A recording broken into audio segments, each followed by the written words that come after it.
Hello students, good morning. I am Pramod Kumar Rajput, guest lecturer girls polytechnic Charkhari. आज हम पढ़ेंगे NFTET का lecture 27। इसमें हम पढ़ेंगे active band pass filter and इसके टाइप्स कितने होते हैं। तो चलिए स्टार्ट करते हैं।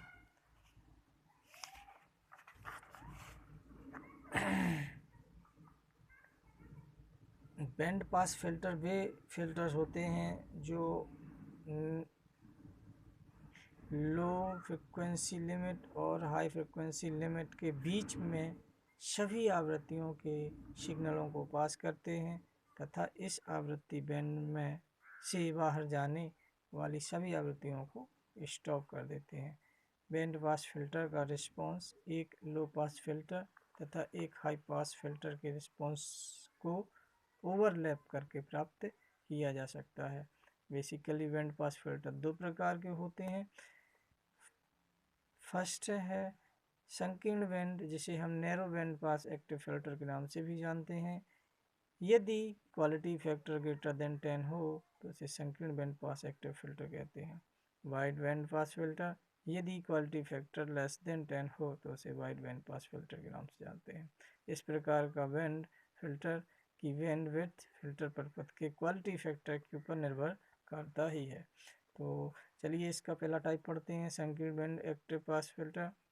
पास एक्टिव फिल्टर्स, जिस फिल्टर का गुणता गुणांक मैंने बताया कि Q ग्रेटर देन 10 होता है तथा इसकी सिलेक्टिविटी अधिक अर्थात बैंडविड्थ कम होती है। फिगर में एक संकीर्ण बैंड एक्टिव पास फिल्टर दिखाया गया है, प्रदर्शित किया गया है। इसमें एक ऑपरेशनल एम्पलीफायर को इन्वर्टिंग मोड में कनेक्ट किया। इन्वर्टिंग साइन होता है और एक नॉन इन्वर्टिंग साइन होता है, तो ऑपरेशन एम्पलीफायर का इन्वर्टिंग मोड में कनेक्ट किया गया है। फिल्टर में दो फीडबैक सर्किट होते हैं, इसलिए इन्हें मल्टीपल फीडबैक फिल्टर भी कहा जाता है। एक R5 के माध्यम से रेजिस्टेंस 5 तथा दूसरा C3 के माध्यम से R1 R3 द्वारा लो पास रिस्पॉन्स तथा R5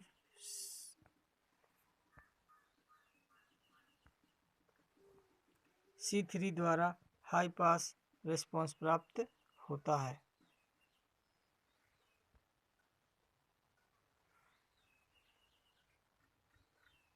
फिल्टर की इस फिल्टर में प्रयुक्त कंपोनेंट का चुनाव हम इस प्रकार करते हैं कि Q ग्रेटर देन 10 बना रहे।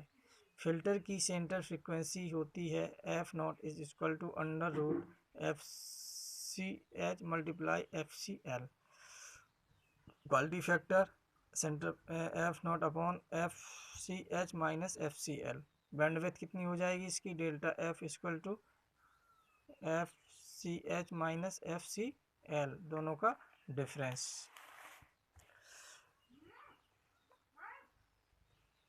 संकीर्ण बैंड पास एक्टिव फिल्टर का ये फिगर है, जिसमें इन्वर्टिंग मोड में पहला एम्पलीफायर और दूसरा एम्पलीफायर हमेशा कनेक्ट किया गया है।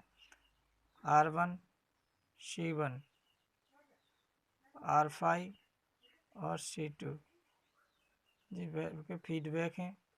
इसका जी फीडबैक है।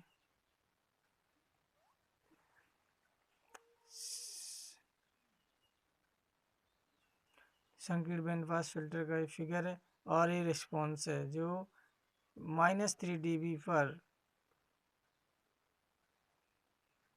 फ्रिक्वेंसी और गेन के बीच खींचा गया ग्राफ। फिल्टर का रिस्पॉन्स कब कहलाता है, -3 dB पर जो FCL है और FCH है, यहाँ तक कि बैंडों को सभी वो पास करता है, बकाया की रिजेक्ट कर देता है। अब वाइड बैंड पास फिल्टर्स दूसरा टाइप है इसका। इस प्रकार के फिल्टर का गुणता फैक्टर कितना बताया था मैंने, Q लेस देन 10 उसका होता है Q ग्रेटर देन 10। इसका वाइड बैंड पास का होता है लेस देन 10, जिससे इसकी सिलेक्टिविटी संकीर्ण बैंड से कम तथा बैंडविड्थ अधिक होती है। इस प्रकार के फिल्टर को बनाने के लिए एक हाई पास फिल्टर तथा लो पास फिल्टर परस्पर कैस्केड करने पर प्राप्त होते हैं। कैस्केड का अर्थ क्या होता है? एक आउटपुट को दूसरे की इनपुट बनाना। यह फिल्टर अन्य फिल्टरों की अपेक्षा क्या माना जाता है? अच्छा माना जाता है। इसमें ±20 dB पर डिकेड प्राप्त करने के लिए प्रथम क्रम हाई पास तथा प्रथम क्रम लो पास फिल्टरों का कास्केडिंग करना होता है, जबकि ±40 dB पर डिकेड की दर के लिए प्रयुक्त फिल्टर द्वितीय क्रम के होने चाहिए, मतलब पोलों की संख्या 2 होनी चाहिए, जिन्हें श्रेणी में जोड़ा गया हो। कास्केड केवल उन फिल्टरों का ठीक होता है इनकी क्रिस्टल आवृत्तियों में काफ़ी अंतर हो। यह एक वाइड बैंड पास फिल्टर्स का फिगर है जिसको कास्केड द्वारा वाइड बैंड फिल्टर बना रहे हैं हम। नॉन इन्वर्टिंग और ये इन्वर्टिंग टर्मिनल है, इसको RA की सहायता से फीडबैक किया गया है, इसको CA की सहायता से इसको फीडबैक किया गया है, और ये ग्राउंडेड हैं। इसको हाई पास फिल्टर बनाया गया है और इसको लो पास फिल्टर की तरह बिहेव किया, मतलब बनाया गया है। आवृत्ति निर्धारण वक्र में देखेंगे इसका। FCL FCH centre frequency -0 dB पर लो पास रिस्पांस और हाई पास रिस्पांस, -3 dB पर लो -40 dB पर डिकेड और फिर -20 dB पर डिकेड, टोटल 40 और 40। इस जे लो के लिए और जे हाई के लिए और जे लो के लिए। इस फिल्टर में प्रयुक्त फिल्टरों की क्रिटिकल फ्रीक्वेंसी का चुनाव इस प्रकार किया जाता है कि उनकी आवृत्ति अनुक्रिया अच्छी तरह से ओवरलैप करें। पास बैंड की जो निम्न आवृत्ति FCL और हाई पास फिल्टर की क्रिटिकल फ्रीक्वेंसी तथा उच्च हाई FCH लो पास फिल्टर की क्रिटिकल फ्रीक्वेंसी आवृत्ति कहलाती हैं। बैंड को सेंटर फ्रीक्वेंसी FCL और इनके गुणोत्तर माध्य होती है। FCL = 1/2 पाई √RA 1 RB1 RC1 RB1।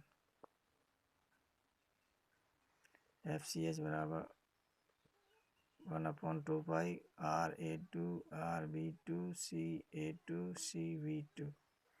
ये क्रमशः हो गया वाइड बैंड पास फिल्टर्स।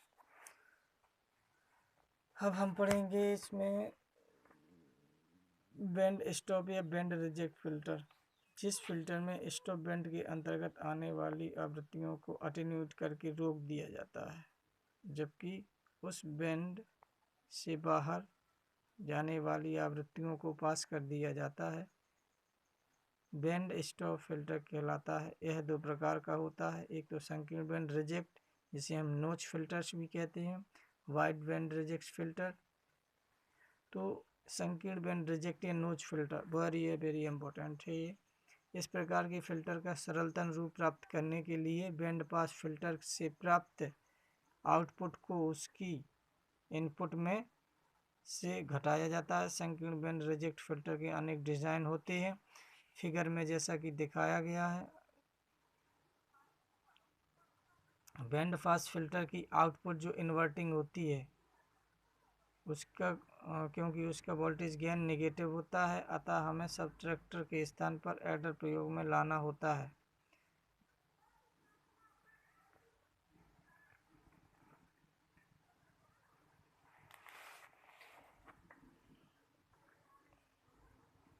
ये इनपुट सिग्नल T है, ये बैंड पास फिल्टर है।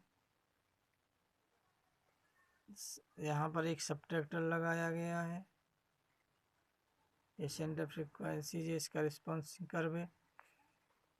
तो हमें नोच रिस्पॉन्स कुछ इस प्रकार से प्राप्त होता है, जो यहाँ से यहाँ तक पास करेगा और यहाँ से पास, लेकिन जे बीच की फ्रीक्वेंसी को ही क्या करेगा, रिजेक्ट बैंड में डाल देगा।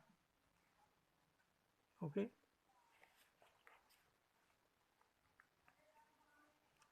R1C1 को लो पास अनुक्रिया वक्र, R2C2 हाई पास अनुक्रिया प्रदान करते हैं। इस फिगर के माध्यम से देखेंगे कि R1 और C1 अनुक्रिया वक्र इस लो पास अनुक्रिया वक्र और C2 R2 हाई पास अनुक्रिया प्रदान करते हैं। पहले ऑपरेशन से बैंड पास अनुक्रिया मिलती है तथा दूसरे ऑपरेशन से पहले की नेगेटिव आउटपुट उसकी इनपुट से घट जाती है, जिसे हम नोच अभिक्रिया प्राप्त करते हैं। ये बैंड पास फिल्टर के लिए बनाया गया है और ये बैंड स्टॉप आउटपुट के लिए बनाया गया है। यहाँ पर एडर यूज किया गया है, यहाँ पर सब्ट्रैक्टर यूज किया गया है।